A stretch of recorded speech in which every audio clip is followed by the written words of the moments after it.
सभी ज्योतिष प्रेमियों को नमस्कार।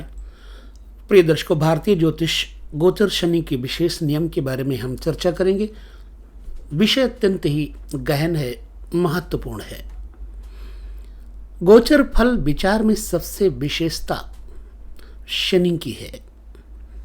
साधारण फल के अतिरिक्त गोचर शनि के दो डिपार्टमेंट हैं। नंबर 1 साढ़े साती शनि और दूसरा कंटक शनि। साढ़े साती शनि का अभिप्राय ये है कि चंद्र लग्न से द्वादशस्थ गोचर शनि, यानी कि चंद्रमा से 12वें गोचर में शनि, चंद्र लग्न में गोचर का शनि और चंद्र लग्न से द्वितीय गोचर का शनि, यानी दूसरे घर में, अर्थात इन तीनों स्थानों में गोचर शनि 7.5 वर्ष रहता है। बकरी इत्यादि होने से कभी कभी कुछ विशेष भी हो जाता है। इसी को साढ़े साती कहते हैं। ये बहुत ही अनिष्टकारी कहा जाता है।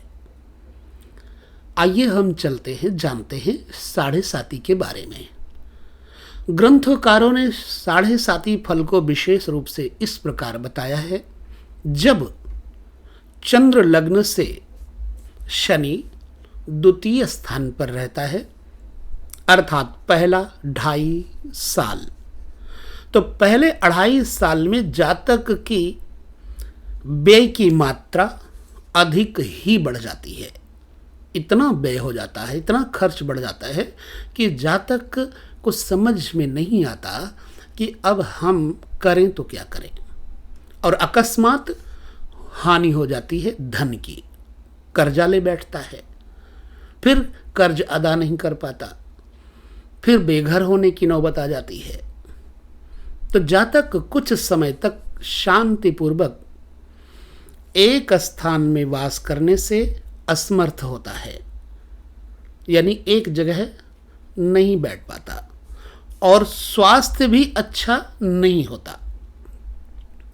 तो जब शनि चंद्रमा लग्न में रहता है, यानी चंद्र लग्न में, गोचर लग्न में रहता है, अर्थात पहला दूसरे घर में 2.5 साल निकल गया और अब 2.5 साल हमारे लग्न में आ गया, तब क्या होता है? तब शरीर की कांति, जो उज्ज्वलता है, चमक है, इसमें कमी आने लगती है और स्वास्थ्य में हानि हो जाती है।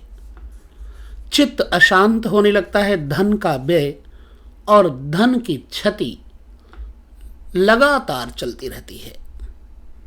कार्यों में विघ्न बाधाएं और कार्यों में असफलता के कारण धन व्यय होने लगता है।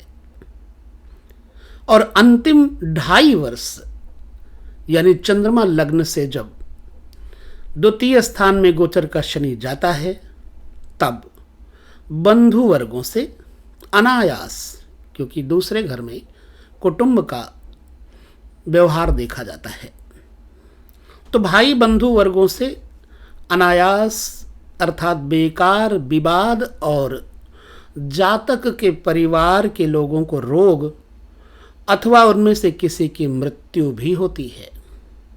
साढ़े साती दीर्घजीवी मनुष्य के जीवन में 2-3 बार आती है। 30 वर्ष में 1 आवृत्ति होती है और 60 वर्ष में 2 आवृत्ति और 90 वर्ष में 3 आवृत्ति। इसकी शक्ति की पहली आवृत्ति, अर्थात पहला साढ़े साती की आक्रमण बड़े वेग से जातक के ऊपर होता है। जब पहली आवृत्ति होती है, यानी 30 वर्ष में, तो जातक को नाना प्रकार से व्यथित कर देता है। अब दूसरी जब आवृत्ति आती 60 साल के अंतर्गत, तो दूसरी साढ़े साती का वेग बहुत ही धीमा हो जाता है। भाव समझिएगा कि 60 वर्ष में दूसरी बार जब ये साढ़े साती आती है तो इसकी स्पीड कम हो जाती है। कभी कभी दुख तो अवश्य होता है, किंतु यथार्थ में उतना हानिकर नहीं होता है। अंतिम साढ़े साती तो प्रायः मृत्यु ही को बुलाती है, जो कि 90 वर्ष के अंतराल में ये आती है। भाई 30 महीने शनि एक राशि पर रहते हैं, तो तीसरी आवृत्ति आदमी झेल नहीं पाता है और उसकी मृत्यु हो जाती है। और जातक भाग्य के बस इस 7.5 को आगे निकाल पाता है, अदरवाइज तो नहीं निकाल सकता। अनुमान करने योग्य बात यह है कि 30 वर्ष से पूर्व जब जातक का शरीर कोमल होता है तो शनि अपनी क्रूरता से जातक की शारीरिक निर्बलता पर विजय करना चाहता है। और बीच वाली यानी मध्य 7.5 का समय प्रायः उस समय में होता है जबकि जातक बुढ़ापे में, प्रौढ़ अवस्था में होता है। उस अवस्था में शरीर जर्जर तो रखता ही है और शनि उसे मतलब चबा जाने का ही प्रयत्न करता है। कंटक शनि उसे कहते हैं कि जब गोचर शनि चंद्र लग्न से 4 यानी चंद्रमा से चौथे और 10वें स्थान में जाता है। साधारण रूप से कंटक शनि मानसिक दुख की वृद्धि करता है। ठीक है, 4, 7 और 10 स्थान में जब शनि जाएगा तो कंटक शनि बन जाता है, दुख को बढ़ाता है, जीवन को अव्यवस्थित बनाता है और इस कारण नाना प्रकार के दुखों का सामना करना पड़ता है जातक को। जब गोचर का शनि चंद्र लग्न से 4th स्थान पे होता है तो क्या असर होता है? जातक के निवास स्थान में अवश्य ही परिवर्तन करवाता है और उसका स्वास्थ्य भी बिगाड़ देता है। चंद्रमा लग्न से जब गोचर शनि 7वें घर में जाता है तो जातक को परदेशवास होता है और यदि वो 7वां स्थान चर राशि का हो तो ये फल अवश्य ही होता है, यानी जातक को परदेश में रहना ही पड़ता है। चंद्र लग्न से यदि गोचर का शनि 10वें स्थान पे आता है तो जातक के व्यवसाय, कारोबार, व्यापार, नौकरी आदि में गड़बड़ी करने लगता है। ठीक है, और कार्य में असफल बना देता है। गोचर के अनुसार वार्षिक फल अर्थात लगभग 1 वर्ष का फल शनि, बृहस्पति और राहु के फल पर ही अवलंबित होता है। प्रत्यक्ष कारण यह ही मालूम होता है कि ये 3 ग्रह शीघ्रगामी नहीं होते। शनि, राहु और बृहस्पति ये तीनों दीर्घगामी होते हैं। सबसे ज़्यादा शनि गोचर में और फिर राहु 18 महीने, 13 महीने बृहस्पति। तो गोचर के अनुसार मास का फल सूर्य, मंगल एवं शुक्र से कहा जाता है, याद रखिएगा। महीने का फल बताना है तो सूर्य, मंगल और शुक्र से बताइए। साल का बताना तो बृहस्पति से और राहु से बताइए। ठीक है, तो निम्नलिखित चर्चाओं को जो हम कर रहे हैं इनमें आपका ध्यान आकर्षण करने का मुख्य उद्देश्य यही है कि आप गोचर को समझें। यदि शनि का गोचर फल बुरा होता है तो अन्य शुभदायी फलों में, जैसे बृहस्पति अच्छा करने वाला होगा तो शनि उस अच्छाई को समाप्त कर देगा, यानी शुभदायी फलों में हानि हो जाती है। अर्थात जब गोचर का शनि अशुभ फल देता है तब उस वर्ष में प्रायः सभी अशुभ फल होने लगते हैं।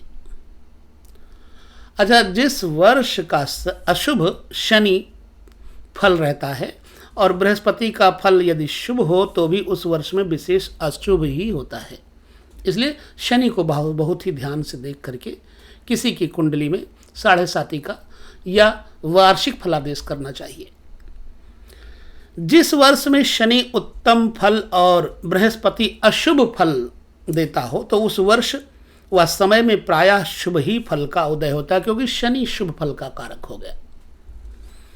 जिस वर्ष व समय में शनि शुभ फल देता हो परंतु बृहस्पति और राहु दोनों अशुभ फल देते हों तो भी उस वर्ष व समय में शुभ ही फल की प्राप्ति होती है। समझ गए होंगे आप। यहाँ शनि की महत्वपूर्ण भूमिका जीवन में दी जा रही है। जिस वर्ष समय में शनि शुभ फल देता है परंतु बृहस्पति और राहु दोनों अशुभ फल देते हों तो भी उस वर्ष व समय में शुभ ही फल प्राप्त होता है।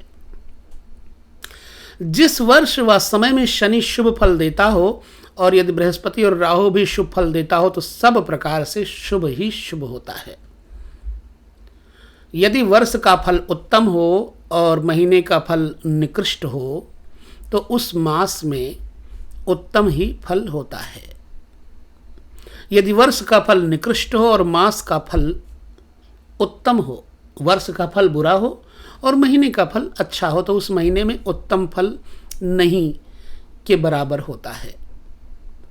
यदि वर्ष का फल उत्तम हो और किसी मास का भी फल उत्तम हो तो उस मास में समस्त शुभ फलों का उदय होता है।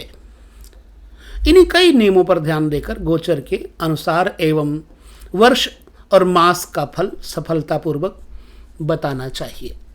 तो मेरा ये शनि से संबंधित वार्षिक, साढ़े साती, ढैया इत्यादि के ऊपर वीडियो देने का एक यही आशय रहा कि आप लोगों के जानकारी में ये नॉलेज दी जाए।